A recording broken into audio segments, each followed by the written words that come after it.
Hi friends, welcome back to my channel Bijaras. আজি আকৌ এটা নতুন ভিডিঅ'লৈ আপোনালোকৰ মাজত ভূমিকা মাৰিছোঁ। আজি ক'ব ওলাইছোঁ অলপ গাৰ্জিয়ান আৰু বৰ্তমান ষ্টুডেণ্টসকলক।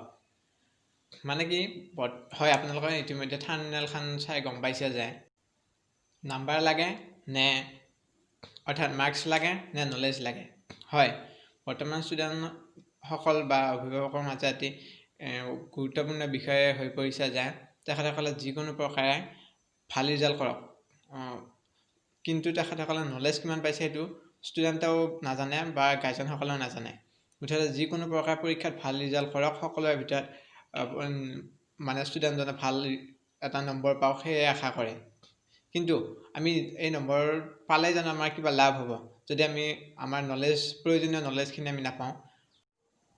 বৰ্তমান ছাত্ৰ ছাত্ৰী আৰু অভিভাৱকসকলৰ মাজত যিটো নম্বৰ অৰ্থাৎ মাৰ্কছৰ প্ৰৱণতা দেখা দিছে, তাৰ পৰা আমাৰ পৰীক্ষাত ৰিজাল্টৰ ঠাইত লাভালাভ হ'ব। মাজলৈ খাপ খুৱাই চলিবলৈ হ'লে আমাক নম্বৰ আৰু নলেজ দুয়োটাৰে প্ৰয়োজনীয়তা হ'ব। কিন্তু বৰ্তমান ছাত্ৰ ছাত্ৰীসকলৰ এটি বিশেষ প্ৰৱণতা হ'ল যে তেখেতসকলে নলেজৰ প্ৰতি বিশেষ গুৰুত্ব নিদিয়ে, কেৱল নম্বৰৰ প্ৰতিহে গুৰুত্ব দিয়ে, অৰ্থাৎ মাৰ্কছ বা ৰিজাল্টৰ প্ৰতিহে গুৰুত্ব দিয়ে।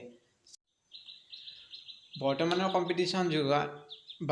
কম্পিটিশ্যন যুগৰ সময়ত আমাৰ নম্বৰো লাগিব, আমাক নলেজো লাগিব।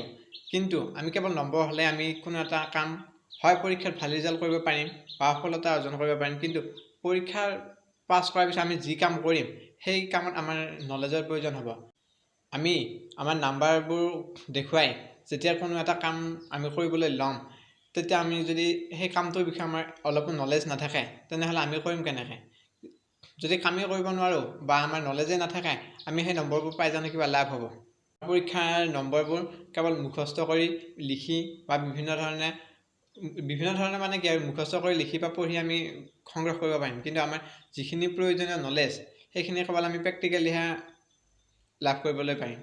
বহুতো মেধাৱী ছাত্ৰ ছাত্ৰীয়ে যেতিয়া আমি তেখেতসকলক পাঠ্যপুথিৰ জ্ঞানৰ বিষয়ে হয়তো তেখেতসকলে 100% হয়তো ক'ব পাৰিব, কিন্তু আমি যেতিয়া কিবা এটা বেলেগ পাঠ্যপুথিৰ লগত ৰিলেটেড নথকা বা পাঠ্যপুথিৰ লগত কম পৰিমাণে ৰিলেটেড থকা তেনেকুৱা যদি কিবা আমি সোধোঁ বা আমাকো যদি কোনোবাই সোধে, আমি হয়তো পাঠ্যপুথিৰ কথা আমি ভালদৰে ক'ব পাৰিম বা যাক সোধো সিও হয়তো ভালদৰে ক'ব পাৰিব। কিন্তু যেতিয়া কোনো এটা বেলেগ নলেজৰ বিষয়ে সোধা হয় বা বেলেগ কথা সোধা হয়, এইটো আমি ক'ব নোৱাৰিম বা যাক সোধা হয় সি ক'ব নোৱাৰিব।